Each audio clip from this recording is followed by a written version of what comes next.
181 અભયમ જે આપણે તમામ લોકો અવગત છે કે જે તમામ જે મહિલાઓ હોય છે તેઓને કોઈ પણ પરેશાની હોય, કોઈ હેરાનગતિ હોય, ઘરનો ત્રાસ હોય, તમામ જે કહી શકાય કે અવરોધો હોય છે તેમાંથી મુક્તિ અપાવતા હોય છે અને મહિલાઓ માટે આ ખાસ એક ટીમ બનાવવામાં આવી છે જે મહિલાઓને મદદ કરે છે।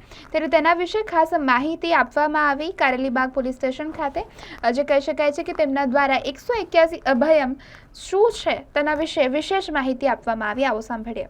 મહિલા હેલ્પલાઇન છે જે ફક્ત બહેનો માટે કામ કરે છે, જેમાં નાની બાળકીથી માંડીને વૃદ્ધ મહિલા સુધીનું કામ કરે છે। જેમાં શારીરિક પ્રોબ્લેમ હોય, કોઈને મેન્ટલી ટોર્ચર, આર્થિક પરિસ્થિતિને કારણે કોઈ હેરાનગતિ થતી હોય, પરિવાર દ્વારા તો કોઈ શારીરિક ત્રાસ આપતા હોય, એમને કાઉન્સેલિંગ કરીને કાયદાકીય માહિતી આપીને સમાધાન કરાવવાનું કામ કરે છે। Gopi Patel as a counsellor 181 woman હેલ્પલાઇનમાં 181 મહિલા હેલ્પલાઇન 2015થી આપણા સમગ્ર ગુજરાતમાં કાર્યરત છે અને બહેનોના જે પણ પ્રશ્ન છે, સામાજિક પ્રશ્ન છે, ઘરના પ્રશ્નો છે કે કાર્યના સ્થળેના પ્રશ્નો છે, એ અલગ અલગ પ્રશ્નો આવે છે। એમના પ્રશ્નો સાંભળીને એમને સમજાવીને એમનું સમાધાન કરવાનો પ્રયત્ન કરીએ છીએ। સાથે સિનિયર સિટીઝન હોય, ઘરના જે પ્રોબ્લેમ હોય એની માટે આપ સ્થળ પર જાઓ તો શું સમજાવવામાં આવતું છે? ઘણા બધા સિનિયર સિટીઝનોના કેસો આવે છે અમારી પાસે।